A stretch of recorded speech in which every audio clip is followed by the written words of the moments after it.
Hey, hey, you're listening to Talking Tunes, and joining me today, Talking Tunes is... the DJ producer, or should I say, Luke McMillan, aka the DJ producer. Hey, Luke, how you doing, man? Not too fucking bad, mate. Wicked, man, good stuff. I gotta say, a bit of a fanboy here, but hopefully I won't gush too much. I really want to talk tunes with you, and you've sent me these 15 tunes, and I'm like, wow, this is brilliant. This is brilliant. Lots of your own stuff on here as well, which I'm well excited to get into later on in the show. But put these tunes together. This first one, K-Rob and DJ Cheese, I'm a Homeboy. I'm like, hang on, what's going on here? What's going on here indeed? Why am I playing this tune? Dude, DJ Cheese was the first DMC World DJ Champion in 1986. He was the first guy to bring scratching to the Disco Mix Club competition, because before it was a scratching competition, it was a mixing competition.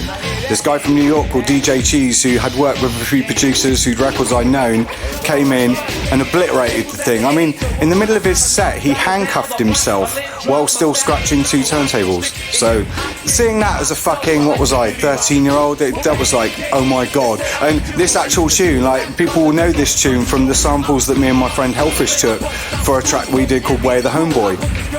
This underpins that, but this tune, this is like 1986, this is me right in the middle of my hardcore b-boy phase, because hip-hop is the birth of everything as far as me is concerned. So this tune is about as hard as it gets. The wording is just supreme, it just tells it as it is. I'm a homeboy and I like to make noise.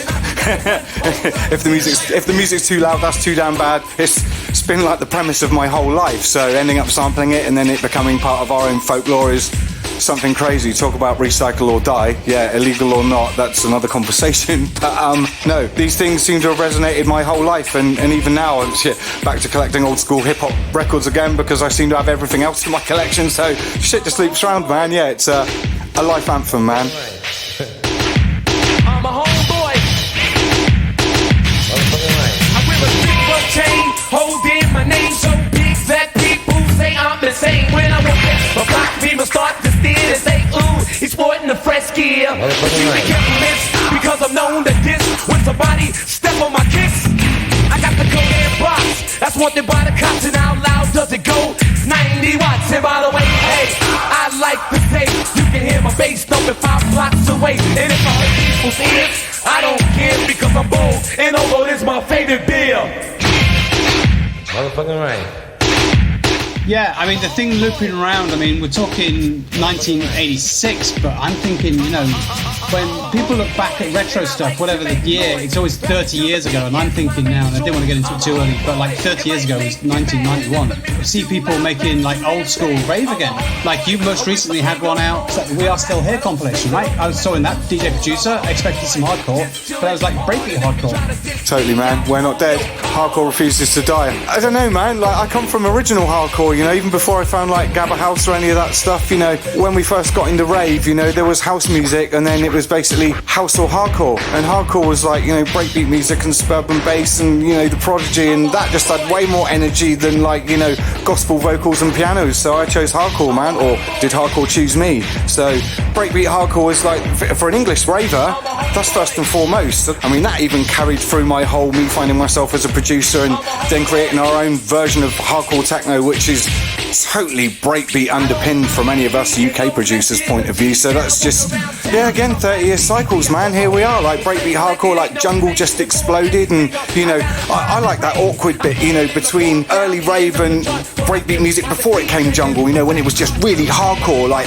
just hardcore breakbeat music. I love that phase, and it didn't last long enough, so there's more to be explored in that. And now that we have the technology, and it's crazy. I did a gig 3 weeks ago in Bristol playing 28-year-old records to about 26-year-old kids. That's mental. With the same fucking energy, man. Loads of dude, hardcore. Yeah, it's never going to go away. It can't be argued with, and that just vibe. It just keeps resurfacing in different different guises, man. It's crazy. So then loving it in all its forms, man. And here we go again. So if I was going to put you on the spot and say pick a year for all the years, from 1986 to now, what year would you pick? 91, 92. Haha, man from my own heart, love it. I'm still buying records from those years now that I didn't get. That's how many records were produced in those 2 years. they were so important to everything that come ever since, you know. I'm just, everything that I do, little bits of me, you know, definitely comes from the 90s, because the 90s definitely seemed to be a very more creative space than anything that really preceded it, you know. Afterwards, just technology helped us cover the same ground but in a different technological format, so it come out different, but essentially it's the same fucking thing, man. It's rave, isn't it? You know, it all comes from rave, and those are the essential rave years as far as I'm concerned, you know. Just as I said, essential rave years, you hear the KLF's What Time Is Love leaking in there. Perfect. Even me saying that then just made the hairs stand up on my arms so fucking hard, you don't know, mate.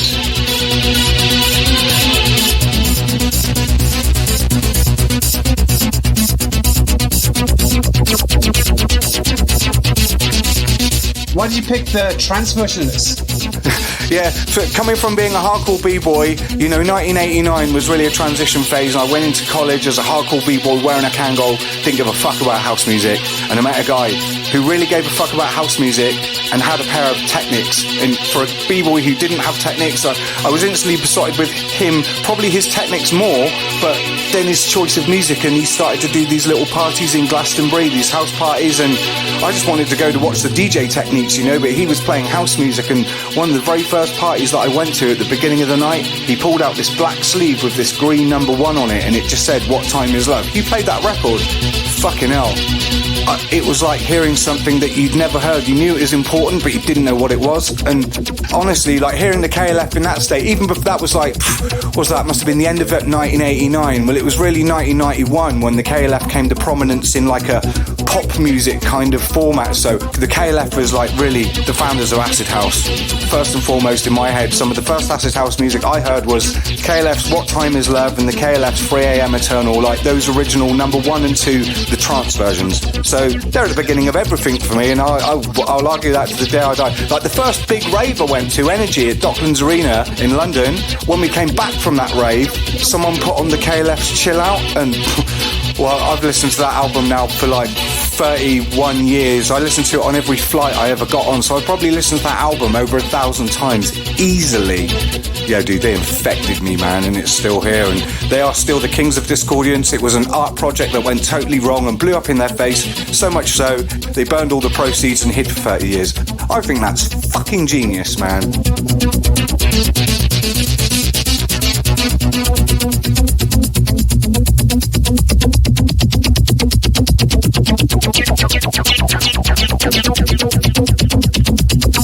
So look, if we're going to talk about things we've listened to 1,000 times over, I'm going to go into sort of fanboy mode. I mean, when I was a young man now, because I didn't really go to many raves, but I got tapes, and one of the tapes I got was yourself and Groove Rider Universe Into Orbit 1992. You were playing breakbeat hardcore, and I say that tape, I listened to you on one side and Groove Rider on the other side. I listened to that a million times, I'm sure. What I don't get right is, I mean, you're only about a year older than me. Like, how did you get to play at Universe? That's what I want to know. Because I live in the town of Bath. The town of Bath is the second smallest city in the United Kingdom. It's also only 10 kilometres from Bristol. And I originally actually come from just outside of Shepton Mallet, kind of near Glastonbury. So I came from there, and when I met my girlfriend in 1991, who was here in college in Bath, I just met her one night at a club night she came to, which was run by Universe. She abducted me, seduced me, and we never left each other. So I ended up living in Bath. But the guys from Universe were based in Bath, and they had a couple of resident DJs, but I was just like, need to get involved. We'd already met at a free party. They did this club night, so I did that little night for them. They already had DJs Di and Jody, who were known as Sublove, but you know, Jody went on to become Jody Wisternoff, working with Nick Warren, who's a huge house guy now, and DJ Di, well, that's DJ Di from Full Cycle, so you know, massive fucking pedigree right from the start. But you know, they had their things set up, and you know, breakbeat music was like all around me, but Universe always had this kind of European kind of edge to them.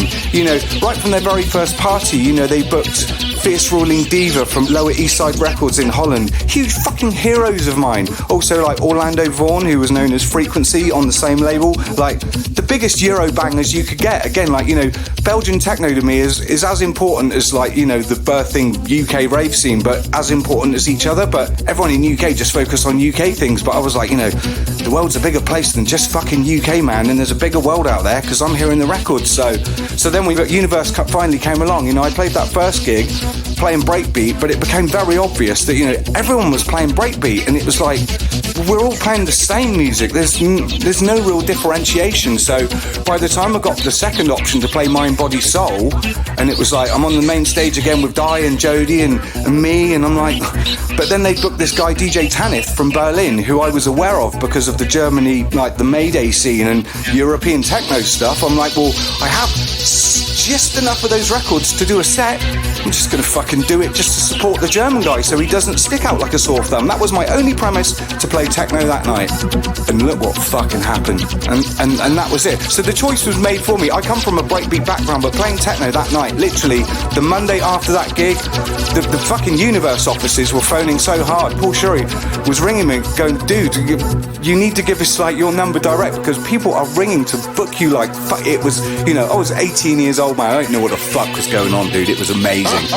So literally the choice was, you know, made for me, you know. So breaks will always be in my blood, but I had this European thing that, you know, Dennis Easy Groove played with it a little bit, but he always played kind of a mash of real everything in his set.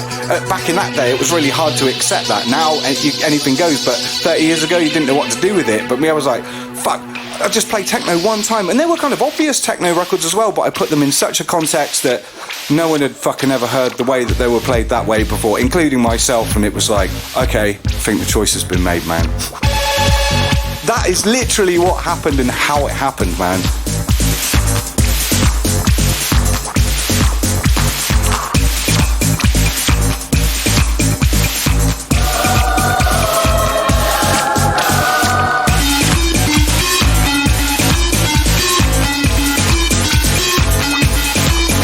There's only very few people, and I could probably list off, in my mind, about 5 or 6 people who actually brought a lot of that Dutch, German stuff over.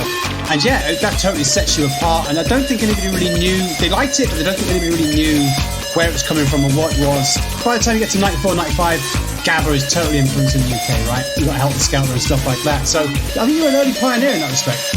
I guess so. Having places like Dreamscape and Helter Skelter, seeing this additional rave energy that, you know, couldn't be denied. The Northerners were going for it. You know, the Scottish had it before anyone else, man. Like the Resurrections, you know, doing Resurrection end of 93 and 94. Because, you know, the further north you went, the more kick drummy it got. You know, you get to like even Doncaster Warehouse in the early days. I remember playing there at the end of 1993 for Mick M Zone, who was already having, like, Carl Cox was going in there playing just strictly Gabba sets. You know, GTO were playing live in there. It was like outside of like the orbit in Leeds. You know, the other place I had to get to was fucking got to get to Res, man, because that's where the people who know that music was. So yeah, once I played club night in the Stirling called the Foo Bar, fucked up beyond all recognition, played that night for the organisers of Res. They were like, you're playing Res, man. Fucking done. So I knew my people were there. It's just, you know, down here we're still very breakbeat saturated, and of course jungle come from London. So the more south you got, it just became more fucking alien, you know. So, you know, Midlands was kind of cool. Then you sort of like Liverpool, Manchester, they kind of got awareness. You hit Newcastle upon Tyne, and you've got the Judgment Days. Well, that's pretty much where Resurrection started, actually. So there was a north-south divide with kick drums for quite a long time. But having gigs far up north and places like Dreamscape and Helter Skelter, seeing that for what it was, then we had the techno rooms, man, and that just kicked it off, didn't it? You know, and then we have nights like North and Steam in Real and up in Stoke-on-Trent. It just, even Club Kinetic, you know, that had like the biggest Gabba rooms going outside of fucking Skelters, man. They were nuts. So it was everywhere. You just had to know where to go to look for it, or you had to be situated in the right place, almost even. So look, I'm going to have to drag you away and talk a bit about this one. Setup System Factory, 1992 Belgium techno at its finest, right? Hoovers and all that sort of stuff.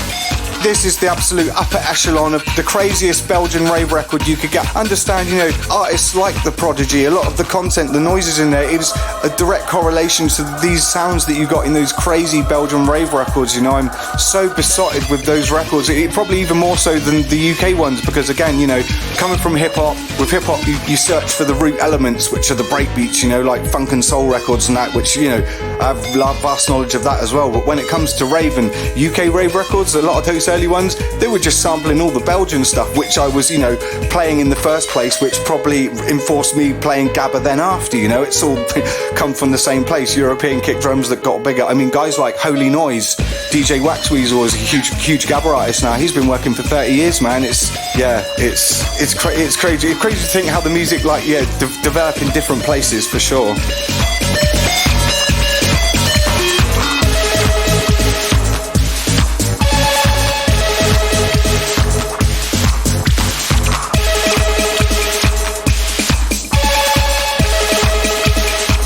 You hear the elements on this one, the blaring synth and like this bleepy stuff.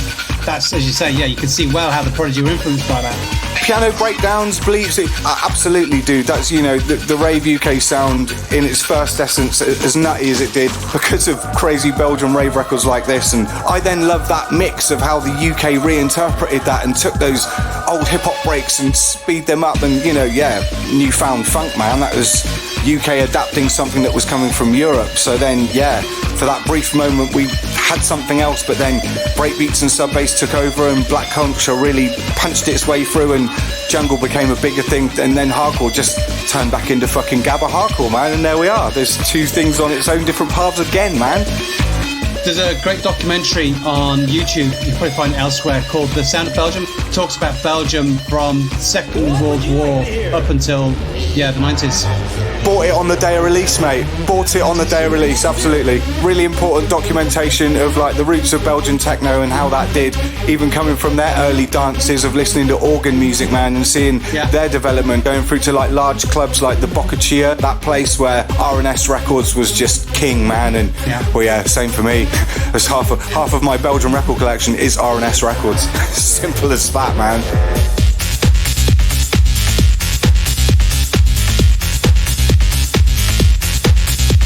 Okay, listen to this tune coming here, Dyewitness, Observing the Earth. Let's hear it!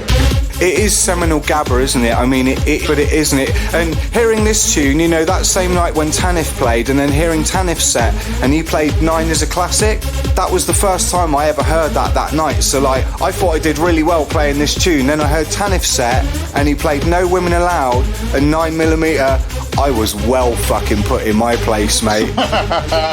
It's like, you don't know fucking Europe. You got educated. Fully educated. I was like sat at the back of the stage sucking my thumb, just being fully educated, man. But Jesus, talk about blindly having my thumb right on the pulse. You know, even Tanif's manager at the end came, said, oh, you know, we should really talk, you know, as you come to Germany. I was just so terrified, and actually coming up really hard on a pill, I just ran away. So I probably a wasted opportunity there, but just, you know, to know that I actually was on the right path by listening to a real European really doing it, that did actually fill me of like, okay, you know, I might have played separate from the way the UK guys play, but I'm definitely on point with this European guy, man. Who knows? I had absolutely no idea at that point, when then you wind forward 48 hours later, fucking hell, it turns out that the DJ producer is now a techno DJ.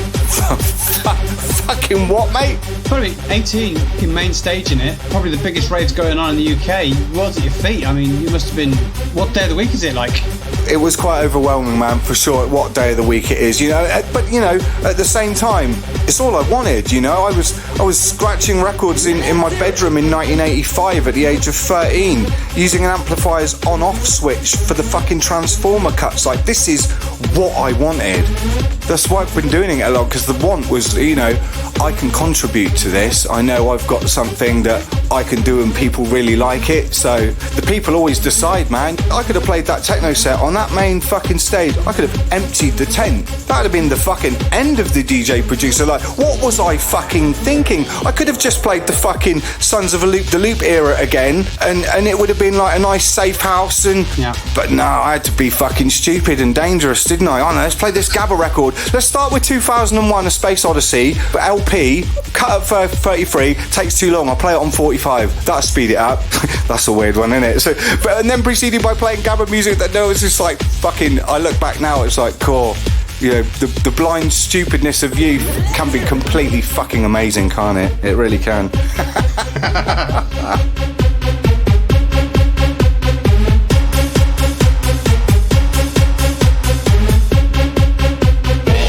What would you like to hear?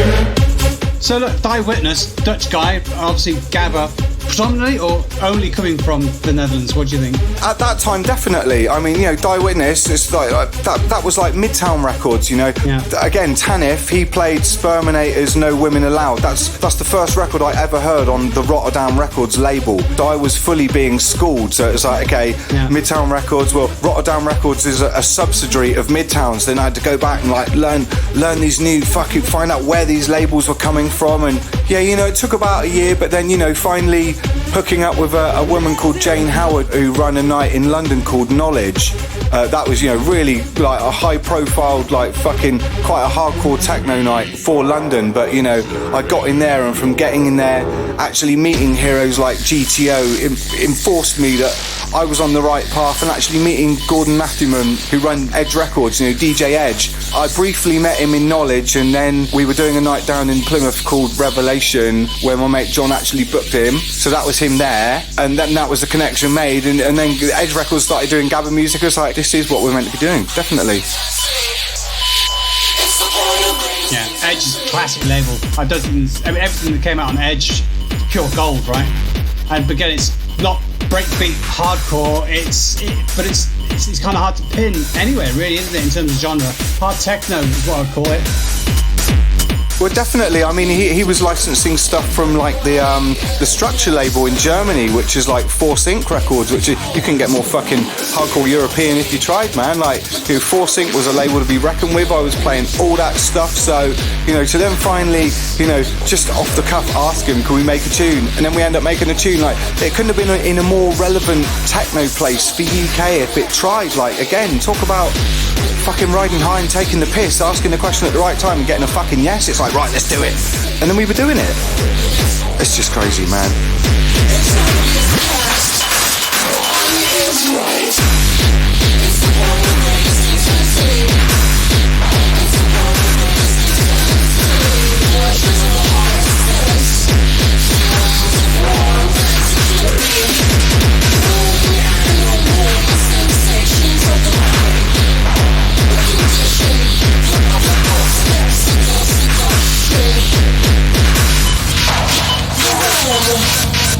Look, you need to tell me, right? I've never known the answer to this question. Where does this vocal come from? This vocal, you need to check. Go and Google Chantel the Realm. Right. That's the original. And it only appears as an a cappella. There's two like Euro sounding tunes, and in between the tracks there's this fucking a cappella. Dude, the a cappella doesn't even appear in the fucking tune. So I've never got my head around this vocal, but this vocal haunted me all my life. Little bits in, you know, really early Euro tunes. A lot of people have used this vocal. Loads of little bits. This tune is like sort of forward wind about a decade. When me and Simon Underground, you know, got the invite to go and play at Thunderdome, which was a big deal because, you know, Thunderdome was just the most upper echelon of anything to do with hardcore techno ever. When we actually went in there with, you know, our UK attitude, and we were playing, you know, kind of Crossbones, like mid-tempo doomy stuff, just to kind of try and fit in, but listening to the way all the other Dutch guys made their music, you know. Yeah. I come from Death Chant background at that point, doing like 190 to 220 BPMs and wearing this fucking Heineken musical resonating at this 150 BPM kick drum. I was standing there, it's like, just sounds like a slow kick drum and machine noises, doesn't it? I was like, I could do that. I'll try that when I get home.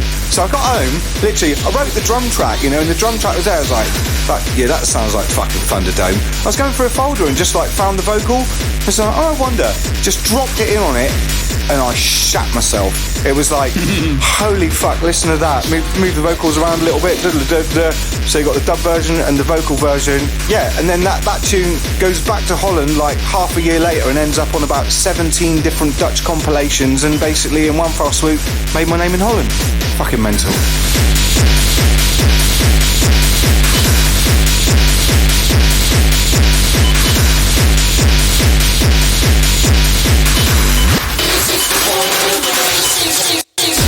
because of course that's the market to break. Not that you're thinking about it, but like it's like bringing Coles to Newcastle, bringing hardcore Gabba to the Dutch. It's another case of exactly what I always wanted, completely by accident, man. You know, not a want to fit in. It's like, you know, I come from a techno background. That's just like fucking chunky, distorted techno, man. Let's have a go at that. Boom! Holy shit! Just incredible. And yeah, like you really gave mine and Simon's label Rebel Scum really forced it in the forefront all of a sudden, and everyone was like scrabbling to backtrack trying to find copies of the previous 8 releases. Just crazy. And it was like, you know, then Rebel Scum definitely became like an alternative to Def Chant without being Def Chant. It was a more sinister technological construct. I don't know, man. There wasn't as many rap samples, basically. Yeah. Fucking hell. Again, it's just one of those moments in time. Is, you know, it's the tune I probably almost shouldn't have done, but then it got me to, again, another place exactly I wanted to be. Just fucking incredible, man. And all down to an old house music classic. Gotta fucking love that, ain't you? I'm going to bring you back to an earlier point where you were saying you started DJing when you were in 1985 when you were 13 and you were using hard cuts for doing mixes. I've noticed in your own DJing style as well, you're quite fond of the old cuts, you know, cutting the volume completely in time with the music to add that extra emphasis. Like, that's probably where that came from, right? Exactly. I was brought up on, you know, New York master mixes, and like, you know, like listening to like Latin Rascals doing re-edits of tracks where it's almost like they take one track and, you know, staccato edit a snare and like all these weird, you knew it was the tune but it sounded all fucked up and wrong. And then forward 5 years, like really my first mega DJ experience of hearing a DJ fuck me up completely was like DJ Frankie Bones. Not just at Energy in London, but he came to a gig called Tribal Dance in Bath, and that set, I might take a lot of acid, but I swear to God, that fucking set, it wasn't like listening to a DJ set, it was like listening to an hour and a half like DJ edit. You couldn't hear the mixes, there were just beats and things flying in everywhere. It's like bits of things and, you know, loops off of like Orbital records but with a fucked up breakbeat, like they've done these re-edits. It was like, your DJing isn't meant to sound like a mix, it's meant to sound mixed. Bits of things coming in wrong places. Start by playing the end of the tune, get rid of it, and then start it from the front and just fuck with people like that. I was like, right, that's how you DJ then. That's how you have to DJ. And I practiced it. It was like taking like my hip hop techniques and just re-engineering it to kind of sound like a Bones Breaks master mix, but live, DJ'd, and yeah, those cuts and me cutting bits out and, you know, dropping emphasis on snares and stuff. You fucking feel it on the dance floor, man. I know I've experienced it, so I just like that style. It really annoys some people, I know it fucking does, but frankly I don't care because it's just how I DJ. I want it to sound like drastic, like it's emergency, you know, everything is like, everything done in like emergency kind of style, like it needs to be done like now, you know? That's just, I guess that's just my style, man, fuck.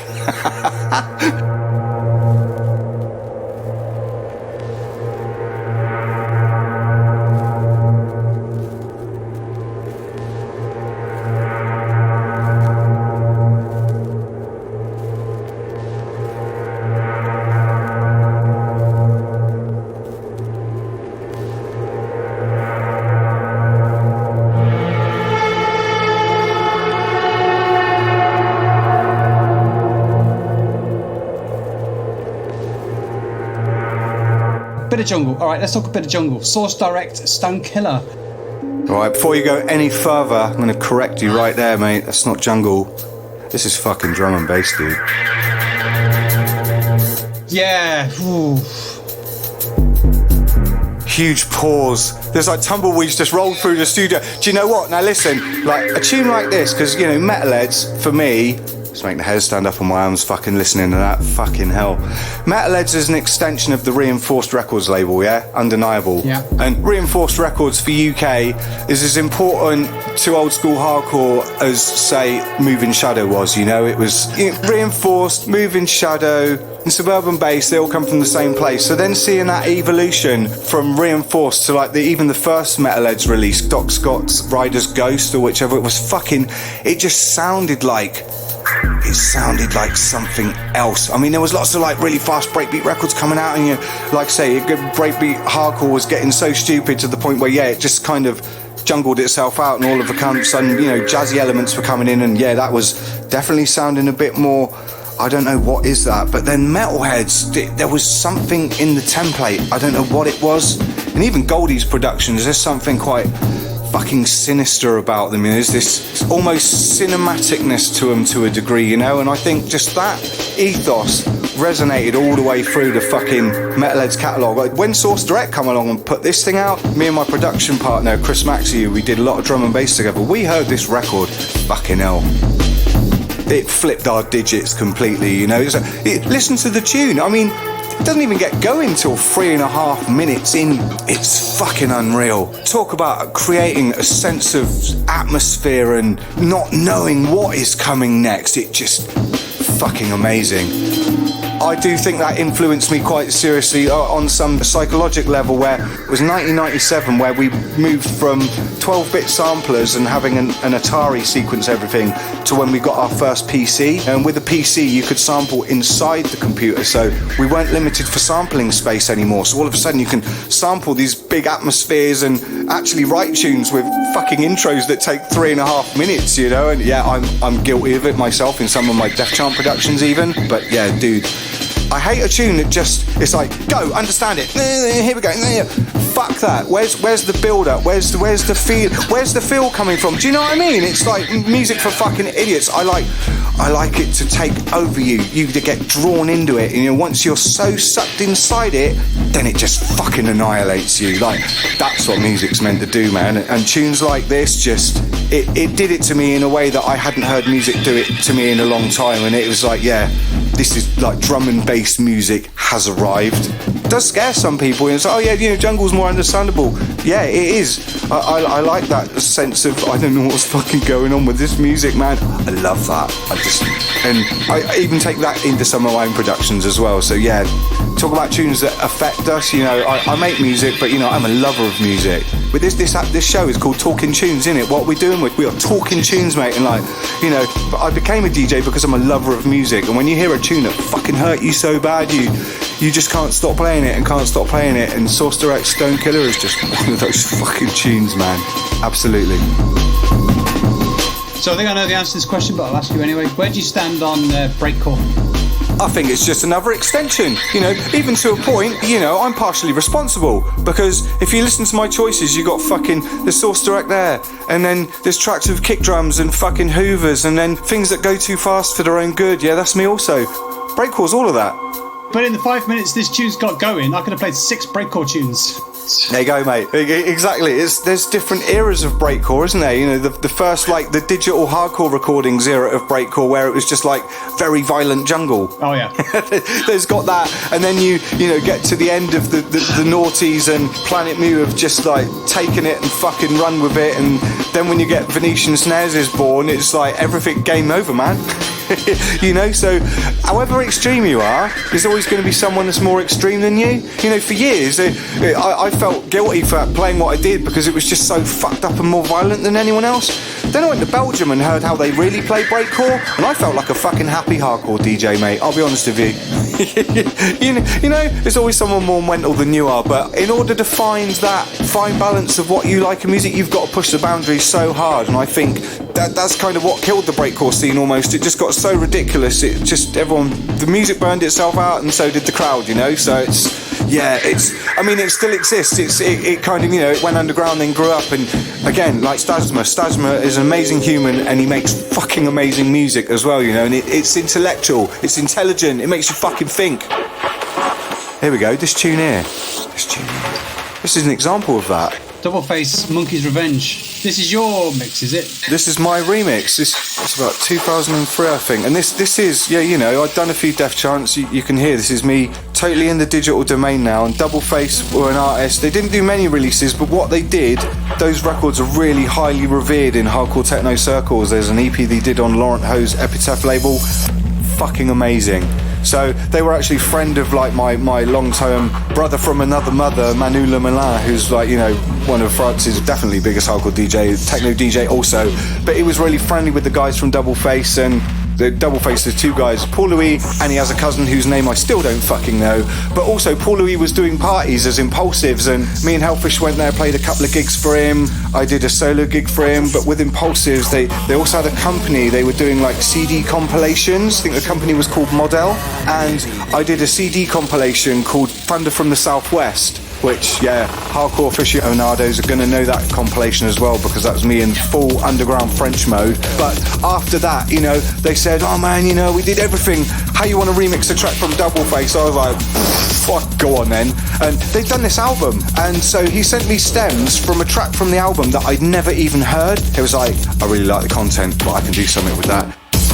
Go and listen to it away from me talking all over it, because I annoy myself on my own radio show by talking all over the music. Shut up, Luke, play the hardcore, blah, blah, blah. But in this tune, this is absolutely perfect marriage of like sci-fi sensibilities with thrashing fucking breakbeats and a kick drum that is like, it's almost subsonic. So it's like high-tech hardcore with like almost breakcore sensibilities, but it's definitely hardcore. So again, that's just like me describing what I did when I first started, isn't it? But now I'm making the music of it. That is, I like funk and I like rhythm, you know, like a straight kick drum doesn't really get me going too much, but once you've got breaks flying around there, you've got this different rhythm thing going on, and I can lose myself for minutes in that shit, you know. So yeah, one of them tunes, it just wrote itself, man, literally.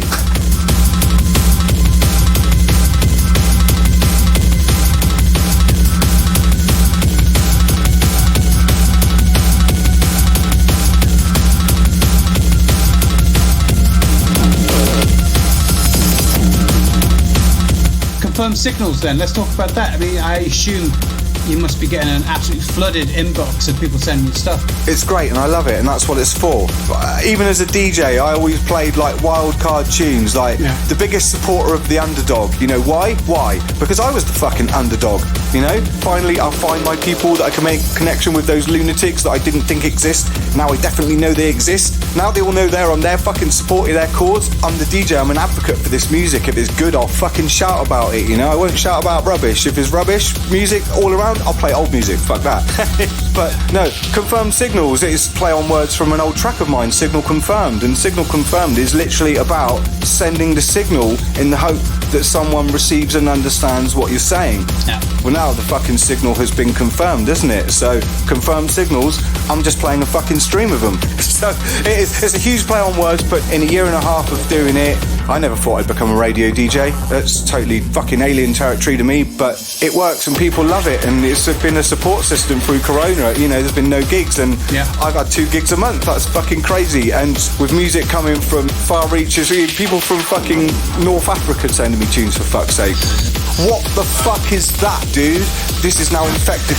It's global, man, and this show proved it. You know, without even selling out at any point at all. You know, rough 110 BPM stuff and really rough 300 BPM stuff, and I got no qualms of anything in between, man. Completely nothing phases me anymore after a year and a half of this. Believe me, man, it's crazy, dude.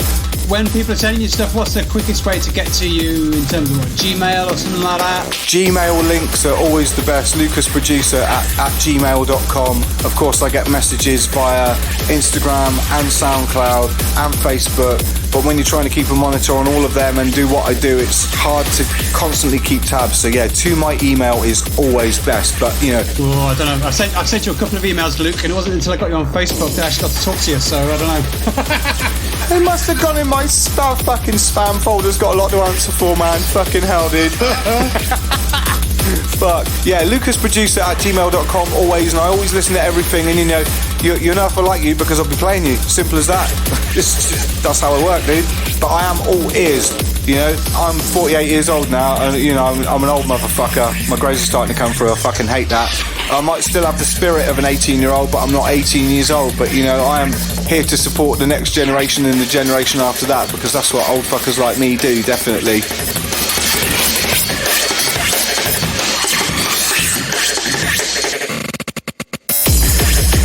Are you 48? I'm 48 years young, man. Fucking get your head around that, eh? Mental. Hey, when's your birthday then? 16th of December. This year you'll be 49. That's right. It's fucked up, isn't it? I'm 48 myself. My birthday's in January, so you're 2 months older than me. Right, okay, timelines, man. Yeah, tiny bit ahead of you, ain't I? Yeah. It's like me and Greg Dolphin, actually. We're always arguing about who's the oldest. I swear it's him. I can't even remember the last time he did admit to his birthday, so fuck that. Next time I'm listening to your tape with Producer Playing Universe 1992, I can go, well, the reason the producer got that set was obviously he was older than me. That's right. You've got fucking right there, mate. Bang the rights. Fuck.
Alright, so big name of the game, Lenny D.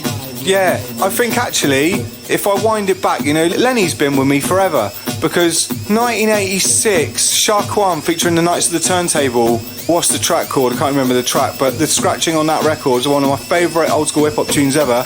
Lenny done the scratching on that. That record is actually produced by his old producer Tommy Musto as well, so and then 4 years on from that, 1989, the first house records I ever got was like Fallout, The Morning After, Lenny D, 4 Floor Records. I was like, okay, I'm still in the same fucking ballpark, man, great.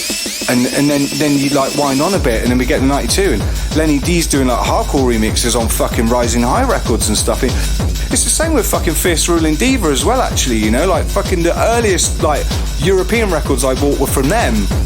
So my heroes for like most of my life, half of them have fucking followed me in the hardcore, man. I mean, Omar Santana as well, one of the biggest old school like freestyle editors in the late 80s. Man, he sets up the H2O label, but yeah, I digress.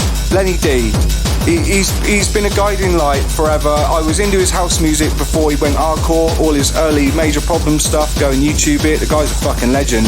But then, just after my Universe, Mind, Body and Soul, the following party was Universe's Big Love. Now actually, if you go on the internet, for me personally, I think that set, for me, is better than the previous Mind, Body and Soul, because it's well more Euro, and I was playing Bull Terror on Rotterdam Records in 98. We are definitely playing Gabba at this point. But I played for half an hour extra than I should have, because the Prodigy went missing, okay? They were meant to be playing after me. They went missing. They still didn't turn up. So what happens? Lenny D comes on the turntable. So there's like tiny Lenny D comes. The first time I ever met him, he was like fucking stunned he was even there in front of me. And within 10 minutes, his opening was just like the noise from Mescalinium United. I was stunned.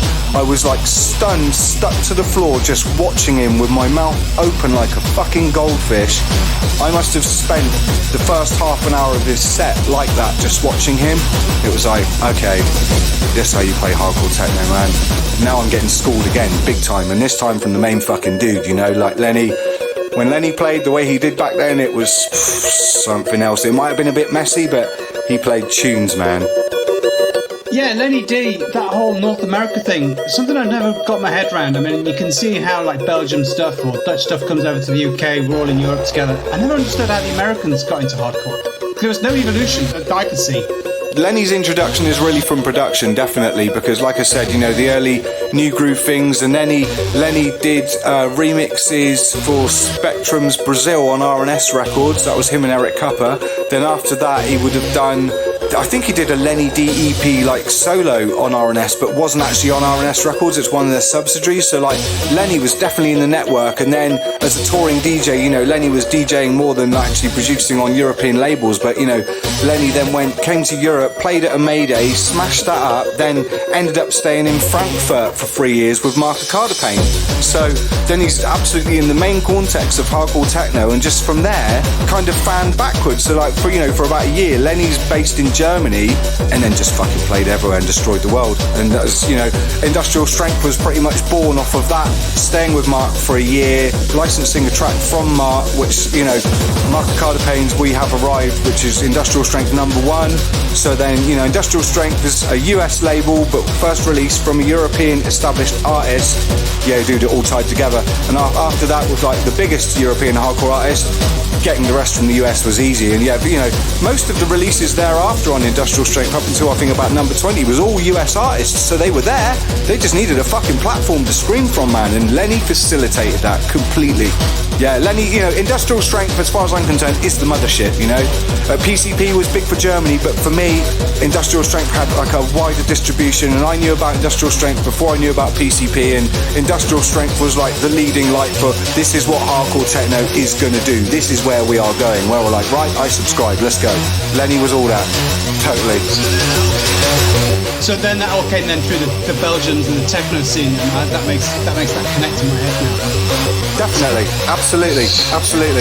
Yeah, obviously, yeah, Industrial Strength still going today, and still going at it. So yeah, long may it last. For sure. I mean, we can't miss out the fact that, you know, Lenny, yeah, after doing PCP, then, you know, Lenny would have worked with Paul Elstack at Rotterdam Records, and they did a couple of EPs together, and then Lenny did a couple of remixes. You know, Lenny was right in the middle of it, man. And then I had my first proper meetings with Lenny D, finally, to be able to hug each other at the Resurrections in Scotland. You know, our base, you know, that night I also met Paul Elstack and, you know, Patrick, DJ Roughneck, and everyone. It was like, these are my fucking people, we are all together, this is it, I'm now fucking, oh, am I in there? Am I one of them yet? I don't know, they're all bigger than me, man, fuck that, but I'm working on it. Yeah, okay, 30 years later, I think I'm in there, man, but yeah, dude, it was remarkable to see that the things that I wanted, finally it was channeling, and then all of the people were in the same place. It was like, yeah, this is where we go, man. This is how I'm doing. It's been done for me, mate. Yeah, Lenny is such a guiding light, and Industrial Strength. Man, in my fucking studio, I think I've got more Industrial Strength records in my record collection than any other label. So, yeah, he put out some tunes as well, dude. So yeah, dude really meant it. I'm half scared of asking you this question, but I'm going to ask you anyway, Luke. The DJ producer, like, what the hell? Like, where's that name coming from? Like, that's got to be... I mean, obviously you weren't thinking of, like, Google and how easy it is to search for you in Google, but, like... Mate, back then there was no fucking Google. There was no fucking internet. I'm going to tell you one time, like, I've said this in other interviews, but you've got quite a wide listener base. Categorically, this is like the last time I'm going to say this. In 1990, I was a bedroom DJ. I was a scratch DJ in my bedroom. I referred to myself as DJ Quick Cut because I was quick and I could cut, but that didn't stand in the rave. And we went to some free party and I played and we came home. It was an after-hours session. I was mixing in my bedroom with a couple of mates. We were all still wasted. And my mate, just out of the blue, he said, "Dude, you need to be called the producer." And we were all like, "What, man?" He was like, "Dude, because you're the only one who produces the goods, dude." That was it. The DJ producer was born right there. So that name was given to me just from the actions that I did. I didn't know anything about production at that point. I never even, for years I even said that DJs who made records was a fucking cliche. I said that. I was like, who's got an ego big enough to want to fucking make a record? You're going to be a DJ? You be a fucking DJ. I still had hardcore b-boy mentality at that time. It was like none of that Aaron Grace's bullshit. It's like, if you're going to DJ, you fucking DJ, man. Don't be Aaron Gracing yourself. But then weirdly by accident, I did end up being a producer. So, I was a DJ way longer than I was a producer, but I've been producing now since 1994, and that's 26 years. So at the end, I am the DJ producer. What the fuck is that, man? I don't even know, dude. Fucking mystical shit, mate, but I'll run with it. I'm not just any old DJ producer, but the DJ producer. Well, yeah, because initially, I'll tell you why that occurred as well, and that's weird, because in the first universes on the flyer, I am the producer, right? After he said you should be called the producer, so that was it. So for a couple of flyers, I was on there as the producer. Yeah, probably around about Big Life. But this dude rung me out of nowhere. Don't even remember his name. You can find him on Discogs. But this guy rung me up saying, "You need to stop using that name. I'm registered with the Performing Rights Society. I recorded one EP as the producer, so I request you drop that name." That's the phone call I got. I was like, all right then, mate, perfect. I'm the DJ producer, you be the producer, see you later. Put the phone down. Now, go on Discogs, and if you search the DJ producer, all you're going to fucking find is me, So I put that motherfucker to bed as well. That was my other mission. Like, delete that prick and fucking make it known who's going to boss this out. Who fucking won that war? I know who won that fucking war. So yeah, that's the other thing. The name was given to me in a time when I didn't even know what a fucking mixing desk looked like, you know? But yeah, I've literally grown into my name, man. Crazy. So look, tell me then, producing is something I'm interested in as well. Like, when you're putting tunes together, are you doing your own mastering or is someone doing mastering for it? That hardcore sound, like, not just you, but anyone that's doing that, it's like a solid block of noise that comes up as plus 10 decibels, like. It was 0 dB, everything. Back dynamics, what do you need them for? This is hardcore, man. That's an awful thing to say, listen to me. No, we do absolutely everything. Everything. You know, I went through a phase when I was living in a place that wasn't acoustically perfect and I did have a bit of help, but other than that, everything we've ever done, completely DIY, no help. Perhaps to send a master off when they were doing vinyl masters and they'll quickly top and tail it at their end so that we don't break the cutting head, but other than that, everything we do is completely fucking self-made. You know, I learned a few tricks from a few producers, you know, sort of, just get it as loud as humanly possible in the kick drum area, and if nothing else works with that going, it won't fucking work, mate. So that makes you learn engineering real quickly, let me tell you. So hardcore is a boisterous thing. Hardcore was created by forcing a kick drum right into the fucking red. That's the one thing they tell you should never do. All we're doing is adding few extra harmonics. A few, he says, fucking hell.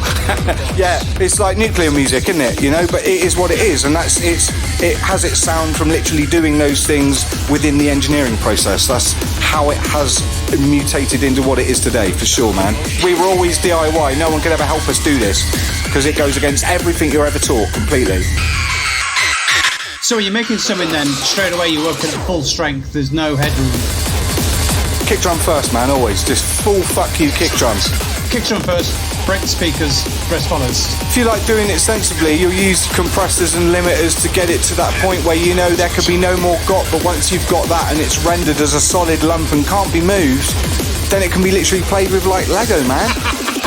It sounds mental, but you know, the kick drum is the most prominent part in the program. You know, everything needs to be able to wrap around it, or at least be, you know, you know, being in key really helps because then the waves are working in the same way. If you've got two things slightly out of key, that's when you're going to get blurring and issues and nightmares. But you know, if you know things are like, you know, pretty much tuned at the point where they need to be, you can force it absolutely full fuck and it will still work. I've heard that from people saying you need to literally zoom in on the waveform and see that the peaks and the troughs are all matching up and there's no conflicts, as you say, harmonics and all the rest of it. It really does, it does help. It ends up with a cleaner presentation at the end of it. But yeah, you know, loud is always going to be fucking loud. It's just knowing how to work within that framework to a degree, you know. So we just talked all the way through Uncertain Sound. That's right. I remastered it last year, but that gig, I showed you that video from the 3.0 gig that I did in the Heineken Music Hall back in 2012.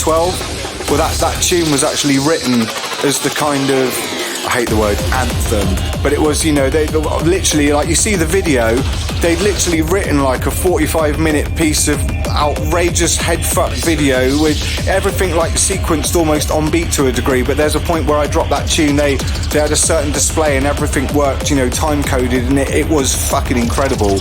I only got to saw it on the video afterwards because I was playing on the stage with it going on behind me, so I didn't even know it was happening at the time. But you go back and look at that video with that track playing, it was like, oh, I'm having a moment, I did a thing, mum. You know, and it sounded like the feature, and I wanted it to sort of like core. The idea from Q Dance was Core 3.0 should be really futuristic, so design something that sounds like the future. So I tried to, and some people consider that I did, and that's why I included it, because it fucked up a few heads, man, definitely.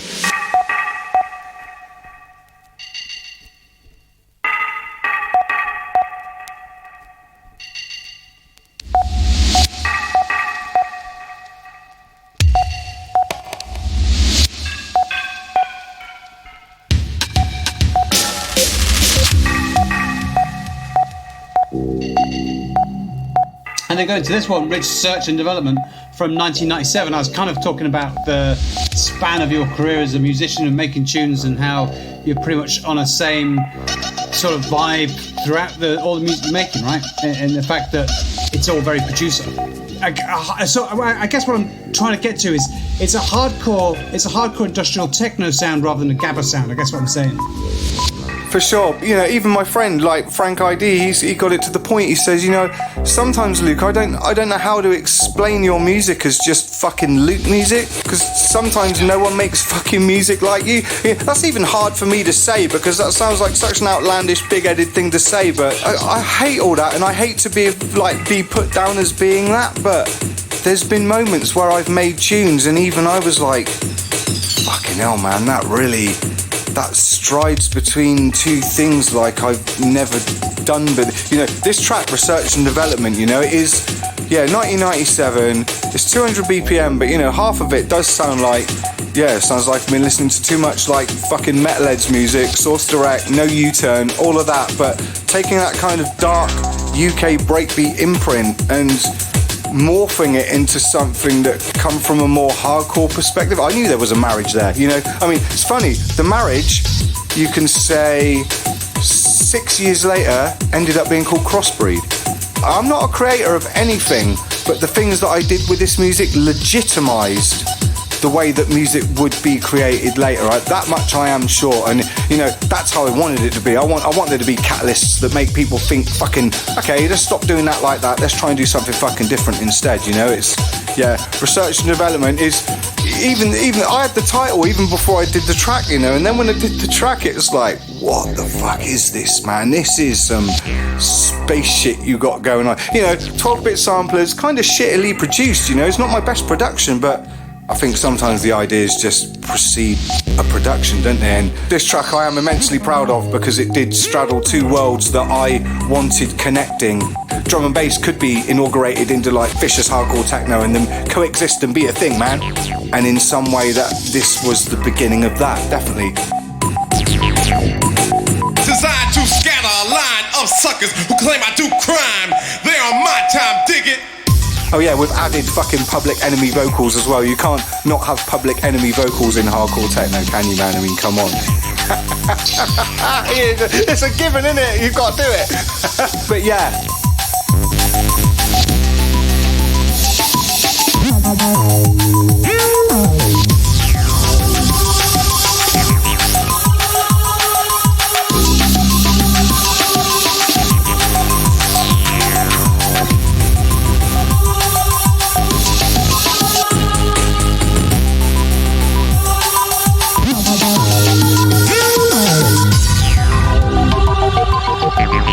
I like beeps. I've always said it. Whenever you're talking tunes, one of the things I'll always say is I love beeps.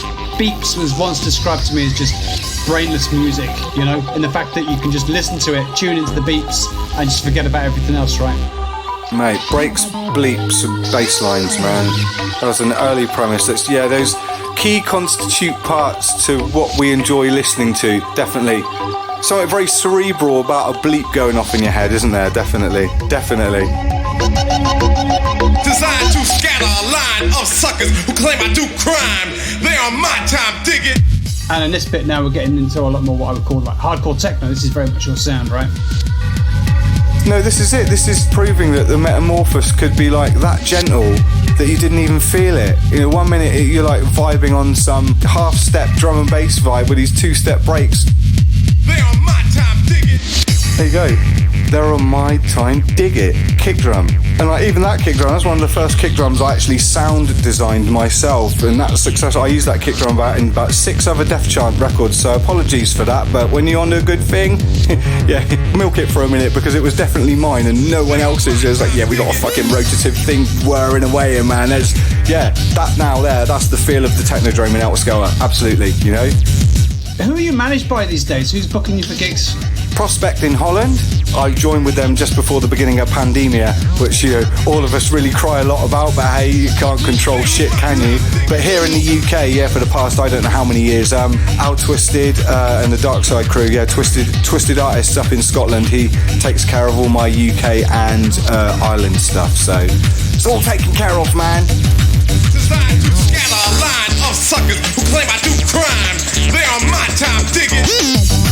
Yeah, I was looking over your Resident Advisor gigs, and yeah, I've never looked at that, mate. I've never seen that in my fucking life, mate. Where do you dig that shit up from? just go to residentadvisor.co, type in the DJ producer, or just producer. If you type in producer, you might get that other guy that made that one EP, but I think you come up first. Yeah, he might do. I could probably come up in the sewage department, yeah, right at the bottom. Fuck. It's all the gigs on there are all European gigs, and one of the gigs on there, which I knew about already, I didn't have to go to Resident Advisor to see it, was when you played in Ireland. And the thing that always shocks me is like, oh yeah, I remember when you came to Ireland, I saw you, it's a fantastic gig. We haven't got a great hardcore scene over here, so when my mate Ben booked you there for Pressure, I was like, oh man, producer, that's a heavy name to be bringing to Ireland, like. But yeah, the room was absolutely packed out, stonking, and that really gave me the idea to bring people over as well. But anyway, I'm on a tangent. 2016, fuck it, that was 5 years ago, this sort of month. Unbelievable. I remember it well, man. It was it was bonkers, mate. It was proper insane. I was a little bit flustered when I arrived due to like plane stress, and I walked into fucking chaos, mate. It was bedlam. I live for bedlam, mate. I'm not moaning about bedlam, Jesus Christ. Yeah, dude, amazing. Jeff, 5 years ago, crazy. But yeah, you drew a huge crowd over here, which fantastic to see. We're not just listening to shitty fucking side trance and drum and bass all the time. That's great, isn't it? The underground does still exist, man. I'm glad they're still brave, dude. So you're on Resident Advisor now, having a quick look. It says predominantly France. It says you predominantly play in France, apparently. Did do, but I haven't predominantly played anywhere for a fucking year and a half, mate. Predominantly played in my bedroom for the last year and a half, mate. It's been fucking amazing. I'd say my bedroom, fucking hell. Could be anywhere, couldn't it? Anywhere that isn't a gig, mate. Fuck me. I was looking for the interesting places, though. That's what I was actually trying to dig out, because I'm sure you must have played America, Japan, Asia, Australia, right? I would have thought. Asia is the one place that I've never played, man. Everywhere else, yeah, definitely. But Asia, yeah, I played in Japan, yeah, done Osaka, done Tokyo, but nothing Indian, so... Oh, God, no, I wouldn't have thought China and India would be well into hardcore. Not really. So, you know, all the bases that I got covered so far are covered, and, you know, now that we're sort of slowly coming out of pandemic, you know, for like the last... 7-8 years, definitely Holland and Belgium were definite hotspots, but you know, with the movement of like agencies, they definitely, because Holland isn't actually getting going as quickly as other places, the agencies are already looking at like gigs further afield. Like France seems to be kicking off in some respects now, so yeah, just the sensors are on full to see who's active and where we're going next, dude, definitely.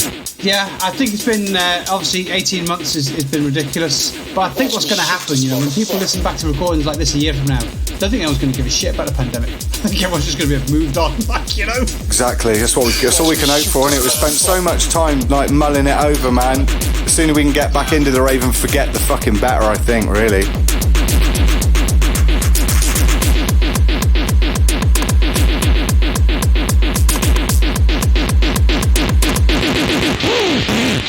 Kickdrum, Kamikazee, Stupid Muthafucka. What an anthem that is. For a ridiculous, retarded, hardcore techno anthem, for all the tracks that I've done on Death Chant, this ridiculous 220 BPM romper stomper really defines the pure ridiculous anger that can be achieved when stealing samples off of people you shouldn't steal from and just going balls out break everything hardcore, man. And it's done in the era of like when Bloody Fist were really strong and it was just swearing and samples of needles sliding around and just fucking chaos. I'm like, yeah, I want to do one of those as well, and did this. And yeah, as soon as that was released, some tracks you just lose ownership of and people just fucking take them as their own, and a lot of people really love this tune, man. So that's theirs and not mine, man. Absolutely.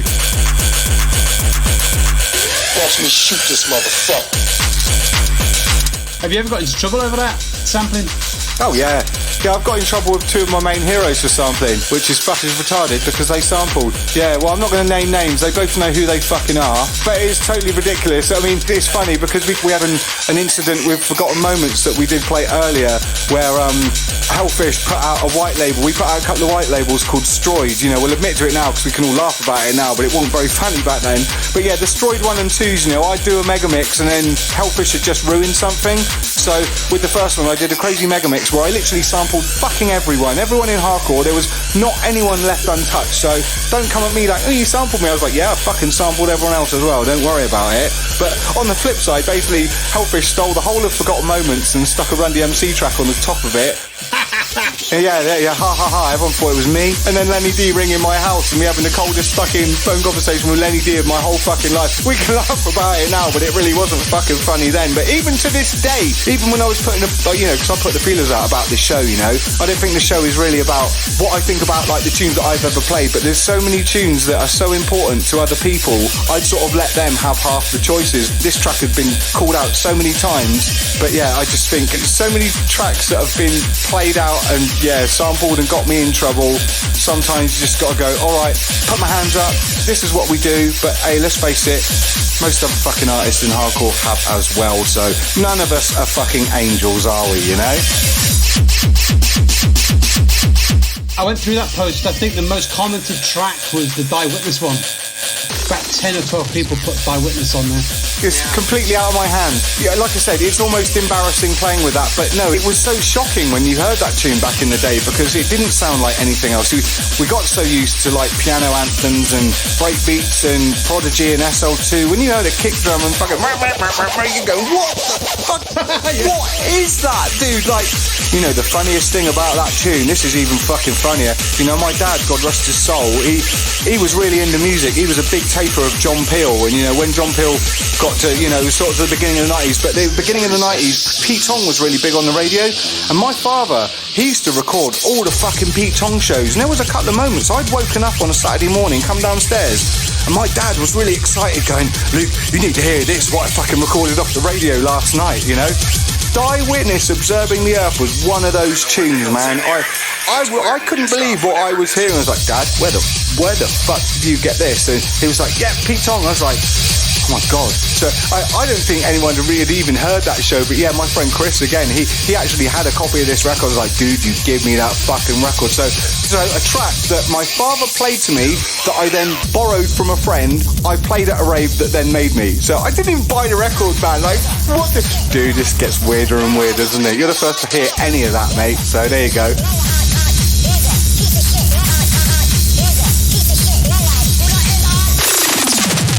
So your dad's the one that got you into Gabba then, is what you're saying?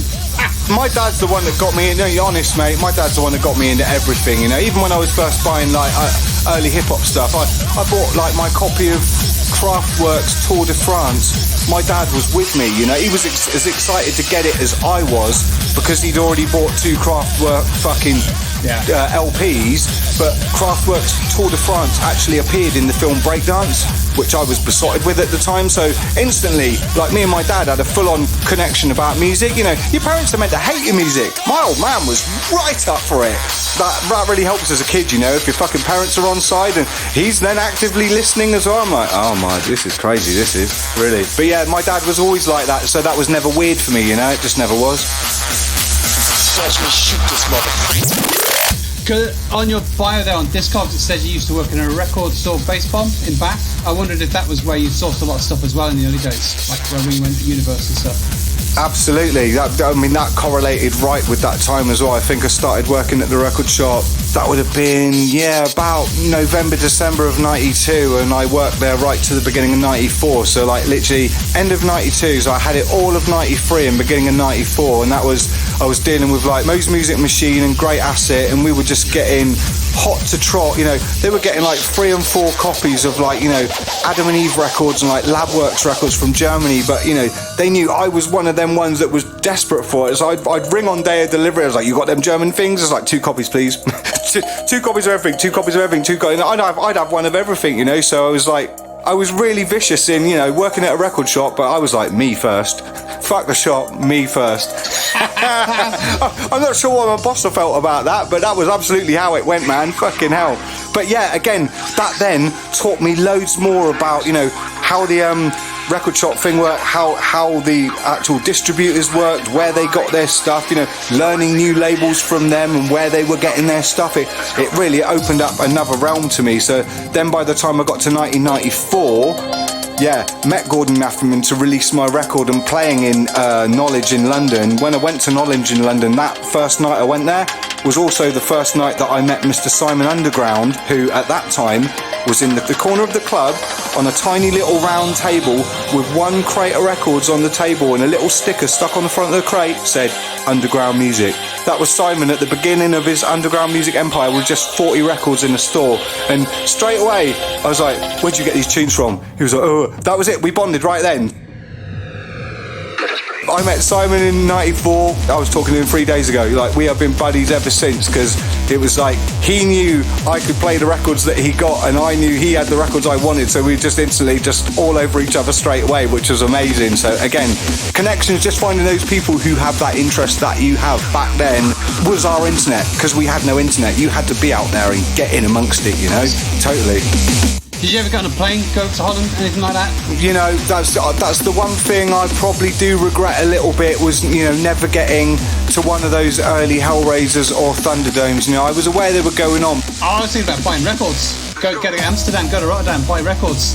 For me, I was pretty adept at, I would get on a train and go to Manchester just to go to Eastern Bloc for the day, or I would get on a train from Bath and go to London real early to do like all the Carnaby Street stores and go to Chockies, and I'd go everywhere around Black Market. I would, if I wasn't DJing at that time when I wasn't in the studio, I was fucking hounding record shops like a maniac, mate. Seriously, I was like a bloodhound. I'd have route maps to go around London for the most efficient way to get the most record shops in the amount of time. I'm not even joking, mate. Like, fucking hardcore, man. So you back then, to be what you considered the best, you fucking put the groundwork in. And because I don't even drive, mate, I still don't. That's retarded, isn't it? Do you not? No, not at all, mate. Never have. Fuck, how'd you get to gigs then? Like public transport? Don't ask, mate. Fucking chauffeurs, mate. Of course, yeah, your level, of course, yeah, chauffeurs all the way, yeah. Of course, mate. Come on, man. You got to read the bonuses somewhere, ain't you? But yeah, there was a lot of legwork involved, but I did it because I love it. I actually look at myself when I sort of step outside of myself. Dude, if I wasn't the DJ, I'd still be doing that anyway, because I was a record collector. Of course. I collected records. It's in your blood. Being a record collector, that's what caused all this, because I had the records to play. But even if I wasn't a DJ, I'd still have this mega bad habit that my wife fucking wished I didn't have. Yeah, dude, it all rolled around, but yeah, I seem to have made pretty good out of what I've fucking achieved, man. Definitely. Car or no car, mate.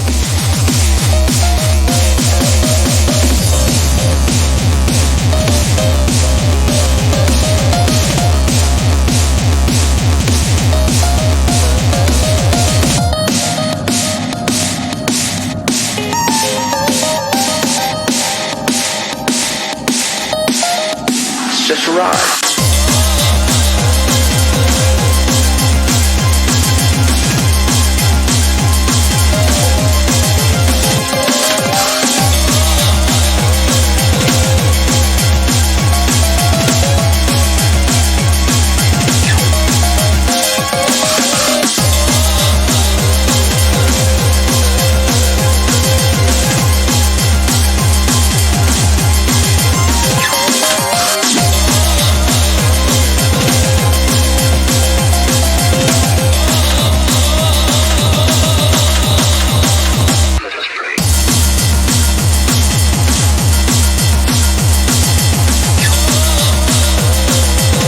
I'll bring it back as well to what you were saying about your dad recording John Peel. I'm sure you've obviously listened to a lot of John Peel. I would have listened to John Peel too. I guess being of a similar age. Again, John Peel was such a demon for like digging and finding everything from every corner of the world that he could possibly find and sharing it with the world. And what that really taught me, probably you too, is that passion is a normal, natural thing actually to go and do that great digging and get people listening to this fucking amazing music, right? Even once my dad had made me realise that, you know, within every John Peel show, he would definitely play 2 imported US hip-hop cuts per night. From about 1986 onwards, that ruined the rest of my school life, because every night I'd have my stereo behind my pillow with my arm crooked with my finger on the pause button, just waiting for 2 kick drums of a DMX drum machine. I was like, that's a hip-hop track record. I still got like about 7 or 8 cassettes just full of tracks I recorded off of John Peel, preceding what my dad did, you know? So, yeah, that man is responsible for a lot, and yeah, showed me that, yeah, there's so much to dig through. It's never done. It's never done. Never. And then see, he's got a stage there, Glastonbury, named after him. I mean, what a legacy, right? Hey, look, I never talked about this track, Ride of Our Lives. I'm a terrible for talking all over it, but these are long old tracks too, so, you know. Oh, it's just come to an end. Oh, perfect time, sorry. Mate, it doesn't matter. Everything we talk about, this whole thing has been like the ride of my life. There you go. Bill Hicks samples. It's just a ride, you know, innit? The world is like a ride at an amusement park, and when you choose to go on it, you think it's real, because that's how powerful our minds are. And the ride goes up and down and round and round. It has thrills and chills, and it's very brightly colored, and it's very loud, and it's fun for a while. Some people have been on the ride for a long time, and they begin to question, is this real, or is this just a ride? And other people have remembered, and they come back to us, and they say, hey, don't worry, don't be afraid, ever, because this is just a ride. But we always kill those good guys who try and tell us that. You ever notice that? And let the demons run amok? But it doesn't matter, because it's just a ride.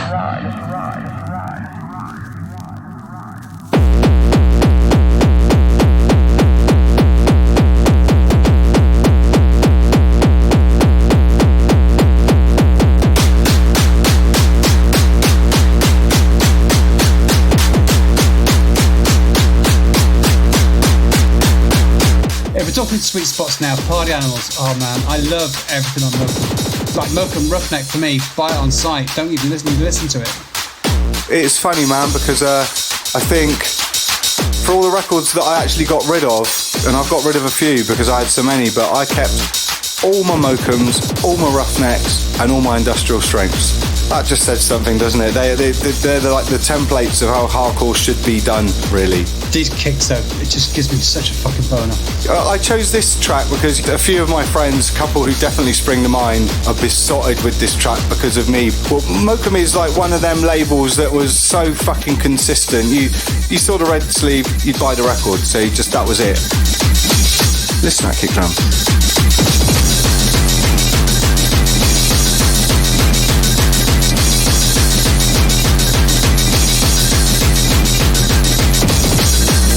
What I love about this sort of stuff is when they actually do a key change in the kick drum that's just done there, like, I love that. Yeah, it was something that it was quite a brave thing to do from an engineer's point of view, because, you know, the whole bass octave shifts, and that means there's a lot of possibility for the mix fucking up. But back in the day, we didn't know any of that and just went for it.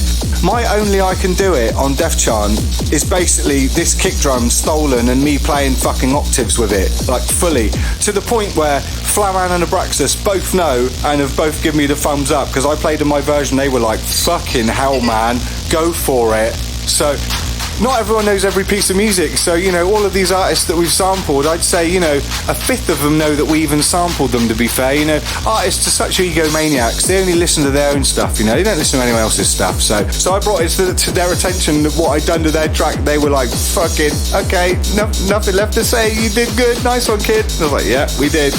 But yeah, without EHBO by the Party Animals, who are Fierce Ruling Diva, who are two of my other biggest heroes, yeah, like tracks like my It Can Be Done But Only I Can Do It would not exist, because they were basically built around this fucking track. So artists who never say, oh, I don't get influenced by anyone, you're a fucking liar, because we all get influenced by somebody, and some of us get influenced so hard we just basically end up robbing the shit. And yeah, hardcore would do that to somebody, you know. I guess in other music fields that would be kind of frowned upon, but in hardcore there seems to be some weird acceptance to a degree, so hey, fuck it. As long as you do something original with it, I think that's the important thing, man. Add your own funk to it. When you've done that, you get away with fucking murder, mate. Definitely. Where do you stand on I Want to Be a Hippie? Yeah, I hate it. Do you? It's the one techno head record I don't own. You don't own it even? Wow. I'm not sure Michael Wells knows it, but he knows it now. But me and him are very good friends, and you know, GTO for me, you know, for UK guy playing hardcore, they were my, like, techno head was my biggest guiding light, because she played Gabba, she reviewed Gabba in the DJ magazine. You know, I was the only fucking Gabba DJ I really knew at that time before I'd met Scorpio. So it was like, if GTO say it's fucking right, I know it's right. I don't need to listen to any of these junglists telling me I'm an idiot playing kick drums at fucking 190 BPM. I don't care for them. But I will be honest with you, when Technohead brought out that track, I didn't like it. Because, I mean, just going backstory for anyone who wouldn't necessarily know, but I mean, when that came out, I think it was 94, that actually made it into the UK charts. And I think that's the only Gabba track ever to make it in the UK charts. Well, I say Gabba, I use air quotes obviously for the sake of you being on there. But yeah, for sure, but it was on Mokum, man, so it was a Gabba track. There's no denying it, dude. It was definitely a thing. Yeah, I did not subscribe. Jungle, you know, there's that MB Incredible tune, which is a controversial track for some junglists. That is just a bit, you know, commercialization of a genre. Exactly. But, you know, it's funny as well, though. You can look at it as, like, commercialization of a genre, or it's like a really nice, annoying fly in the anointment, letting the world know that you exist, even if they don't want to. I kind of like that. It's like, yeah, you might hate it, but look, we do exist. There's fuck all you can do about it. So I like that slant as well. But yeah, there's definitely better tracks I could pick to play, for sure. The world is coming to an end, but we don't care. Because we're moon-tan nocturnal, vinyl-consuming animals drifting easy through friendly space and analog trance. Nothing can doom this groove. We're controlling the vibe, manipulating the madness, sucking in the energy. Our cosmic nerve endings have told us how to move, what to do, where to go, and then we know. Yeah.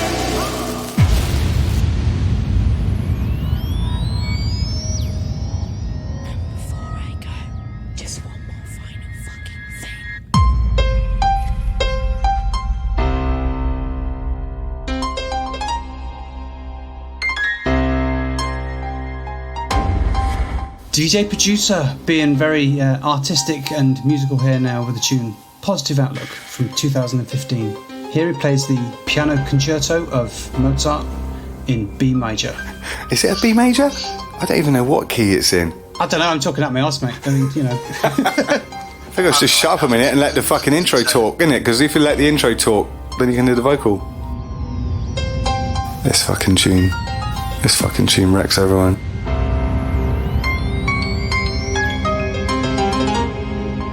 This version, when I made this, it did actually make me cry. I'm not even joking, it actually did. When I finally did that piano piece in all its former glory, I was a fucking mess, mate. I'm gonna shut up because I want the fucking spoken sample to be heard before we start blabbing away again, because it's quite poignant. And it's all my little boy's fault as well. I did the original Positive Outlook when he was born, and I did this version for my album when he was a little bit older. Shut up, Luke. Play the hardcore. Some people go to work, they work 8 hours or however long they're gonna work, and they make their money. They worked for it, right? I'm not just sitting here playing, being like, oh, I hope I do good. No, it's like, you have to be better than hundreds of people, thousands of people to be the best. Everyone at first looked at him like, you're not gonna make any money off this, dude. You've gotta be the creme de la creme. You know, the top of the top. Those are the people that get paid. And he would always just look at us and be like, yeah, so that's what I'm gonna be.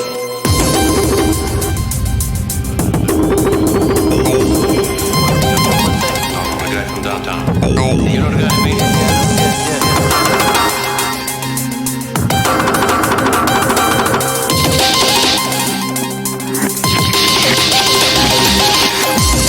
Shut your eyes open. But your business is a little dangerous.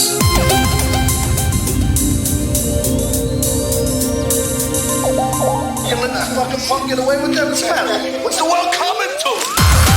Also, you may notice I cut down some of your tunes from 8 minutes to 6. Yeah, definitely, mate. My shit goes on way too long, doesn't it? It's mindless, mate. I had Gore shit on. He had 20 tracks and it was only 60 minutes. Mate. I needed to do something that would help articulate our timeline, and I thought, looking at the tunes, however much you sort of randomised the order, I'd still have something to talk about that wouldn't get me too confused. So I think we've done all right so far, don't you? Yeah, pretty good, yeah. I mean, half of it's talking tunes, half of it's talking to you, you know? I mean, like I say, I'm going to go back to, for me, the big fanboy bit was the whole you playing Universe. How'd you get going on that one? I mean, you've got a seriously long career, 30 odd years, still in the game, and many more to come from. I also wonder, I mean, I'll ask you this as well, how do you keep fit physically and mentally? Like, you know, you're looking down the barrel of 50, what's the next 10 years going to look like, do you think? I have no idea, man. I'm still super active. I can beat my little kid in a race. I don't smoke tobacco at all. I'm a massive fucking advocate of cannabis. I don't give a fuck what anyone says about that. I haven't drunk alcohol in about 15 years properly. Just fuck that. Fuck chemicals. Be active. Have an active mind. Don't be fucking lazy. Don't put off tomorrow what you can do today. Walk as much as you can. I don't fucking drive. So, Bath's a really small city, so I'm really lucky. So you can walk side to side of the city in like an hour and a bit, you know, it's small. So living here is really easy not to fucking drive anywhere. Plus, when you do drive, it's a fucking nightmare and you wish you hadn't. So I don't really do lazy. I've always got something to do and I'm always doing it, and I don't have a to-do list because it's already done. You know, I'm like constant, and I've got a constant list of like studio jobs that I've got to do, and in between all of that I just described to you, I've also got a wife that I have to relate to and a son that I have to play with. So doing all the normal things outside the abnormal things, all I really have time left to do is fucking smoke weed before I go to bed and sleep. There you go, mate. That's my fucking day to day. And yeah, you know, actually being a professional DJ, really, you know, Corona, if anything, that's the first break I've had. Like, year and a half breaks, first break I've had in 28 years, man. Like really? It's not rock and roll, but fuck me, the rave life can totally bring on a rock and roll lifestyle, and if you do too much of it, it will fucking ruin you. So my advice is, don't. Simple. It's really easy, man. It's really easy. Obviously, when you're young, dumb and full of cum, I was fucking doing absolutely everything by the worst drugs known to man. I was fucking full of it. You know, the whole 90s is like, it's not a blur because I can remember everything, but I'm lucky I can. You know, but then, you know, you sort of get older. As you get older, you just naturally just be a bit more sensible, and yeah, as I grow into production, doing the jobs that I've assigned myself to do become more important than any of the fucking recreationals, do you know what I mean? So it falls into place, and I've never been one for like, oh, I don't miss deadlines. I've never given myself too much work that I can't do, to the point where I've almost given myself a nervous breakdown. I know what I'm capable of, and I've now got to the point where I'm really fucking good at saying no. And that's the fucking learning the art of that as well. I know we're all fucking, you know, everyone wants adoration and to be included, and, you know, to say yes to everything can be good for a while, but watch that, you know, because that can fuck you up as well. So yeah, just a few little pointers from a fucking old motherfucker. Keep all that lot in check, and you'll be as buoyant as I am. I fully love your attitude, and I love how, I forget what day of the week it was it Monday, was it Tuesday? I'm like, hey Luke, how you doing? Do you want to do talking tunes? Yeah, here's the tunes. Oh, okay. When do you want to talk? Friday. Oh, okay. It's like, wow, I don't think I've ever met anybody who's like, here's the tunes, let's go. I can see what I've got to do and when I've got to do it. And like I say, if we'd have done it next week, we'd have waited another week, because during radio week, I've got to be organised with the radio, and production is starting to kick in, so I'm having to balance those two things. Easier now because my kid finally goes back to school next week after 6 weeks of summer holiday. So yeah, production is about to seriously kick in. So I was like, nah, let's do this now, because this is a great time to fucking do this. Just preceding all my serious work, we have like a window of opportunity, and I'm all up for grabbing windows of opportunity, mate. Seriously. So this tune, Positive Outlook, did you say you made this when you... Yeah, when my son was born in the year 2009, the original Positive Outlook was the first track that I'd done since his birth, and it was like the biggest spine-tingling music writing session of my life, because it, honestly, that, like, the riff and the melody, it came out of the ether. Like, it was... I was doing a thing, you know, and I was trying these different riffs, and I tried a thing and I left it. I wasn't sure. I went to make a cup of tea, and I came back and I pressed play. I nearly shat myself. It was like, that's it. The melody was there. The melody is like, it's actually based on the rhythm an Amen break does, weirdly enough. No one knows that. Once I had the initial riff and where it was going, the tune wrote itself in a day and a half, man. It's ethereal shit. And I get spine tingles every time I hear it, you know, not just for the initial thing, but yeah, after this, the second version that I did for the album that I just played, you know, my son was listening to some video of some gamer. He was just talking about how, you know, all you can do is try and be the best. He was like, okay, that's what I'm going to try and be. And that's all I've done for the last 30 years. So, like, doing this is one of the most emotional tunes I've ever written in my life. And it's like full bare your soul to the world music. If you're not writing music and not bearing your soul, literally, what's the fucking point?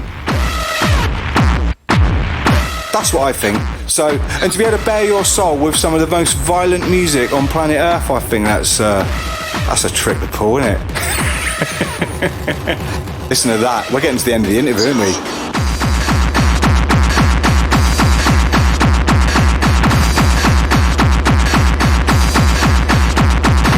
So all the way, last tune, it's an hour and a half, I can't believe we've flown through it all.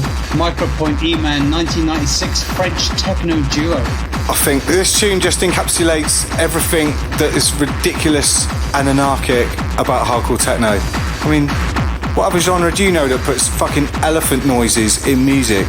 Tell me. Yes, absolutely. I was like, what the fuck is this? Don't, do you? That is the most upper echelons of like ridiculousness at Club Void and the end of like the Skelter Technodrome. But Micropoint also, you know, aside from Manu Lamalin as the DJ and, you know, my guiding light, you know, Micropoint as a pair of producers, Radium and Den, the two of them, some of the records they made are just... They completely inspired Def Chant to go kind of, I say, the more industrial route that we did. I mean, Def Chant even ended up releasing a Micropoint EP, you know, we loved them. We ended up releasing on their label, Psychic Genocide, as well, so it was a really incestuous affair, but fucking awesome, man. We understood them, they understood us.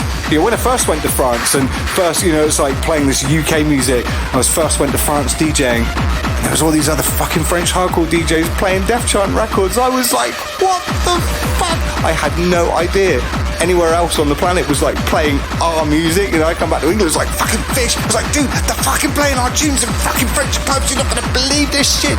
Yeah, I'd say within another 6 months, yeah, I sort of met the Micropoint boys and all of this, and yeah, just some of the most vicious yet some of the funkiest hardcore ever made, full stop, man. Micropoint, they were responsible for that. Go and check a Micropoint album called Neurophony. That was the first album they did. That is literally the basic template to French industrial hardcore. It's fucking insane. And yeah, Def Chant as a label, we sure stole and learned a lot from those two sides of vinyl, man. Fucking seriously. Too serious. So yeah, Micropoint really responsible for a lot, but also it's about as ridiculously hardcore as you wanted to get if you were in the Technodrome back in 1997, 98. Definitely. And the whole purpose of Talking Tunes is to find out new stuff, and I think you just nailed it there. I mean, in the 30 years of listening to rave, I don't think I've ever heard a tune before that had an elephant on it. You're quite right. But breaking the boundaries and finding that new stuff. Hey, tell you one thing I never talked about, and I talk about it to everybody, is Bangface. You played every Bangface, right? Every Bangface weekend, or anyway. I've definitely played all Bangface weekenders. I first started to play for Bangface in 2005 at the Electra Works. I do believe there may have been 2 or 3 other smaller Bangface events preceding that, but no, my first inauguration was in 2005, honestly. First going there, that was it, no going back. It was like, fucking hell, I found you guys, oh my god. It's very rare you can find a place where you can safely, you know, play like a fucking hard drum and bass record followed by a gabba record followed by an industrial record. You could do that and they didn't even blink, mate. It was like, okay, this is a bit like Belgium and a bit like the Breakcore Gives Me Wood thing. This is, okay, it's happening in England, let's go. Okay, I was like, Fish, I found a place. Dude, you got to find this place. I'd say within about a month, Hellfish had played his first Bangface as well. That was like, this is fucking it, mate. Neo Rave is real. Dude, James is a legend. Yeah, I love Bangface, but I'm not going to talk about it too much because we're literally out of time. According to my tracker here, we've got about a minute left, so yeah, What did we cover? That's the question next. I think I tell you, I think we covered a lot there. There's bits we've even covered I've never covered anywhere else. So, Mr. Kush, to be honest, you've done yourself proud there, mate. You definitely crowbarred some shit out of me that I didn't think I was going to mention. So, we're definitely good, dude. It's definitely been a ride, man. Definitely. Amazing. It's been a pleasure, man. Likewise, absolutely. It's like I say, for a big fanboy, it's absolute honour, mate. Absolute honour. So DJ producer, thank you very much for taking the time, and speak to you soon. Big respect. Love you, guy. Nice one. Cheers. Bye now.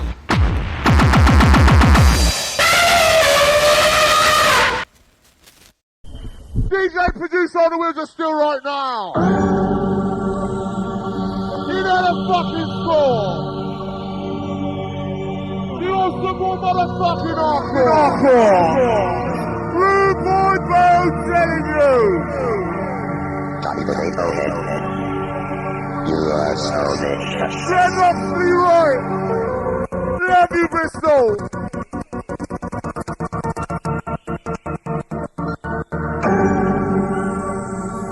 Are you flying universe?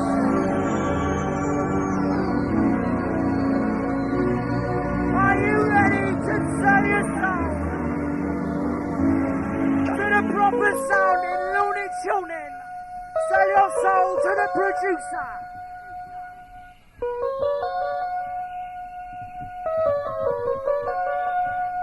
Come on, Whistle Crew!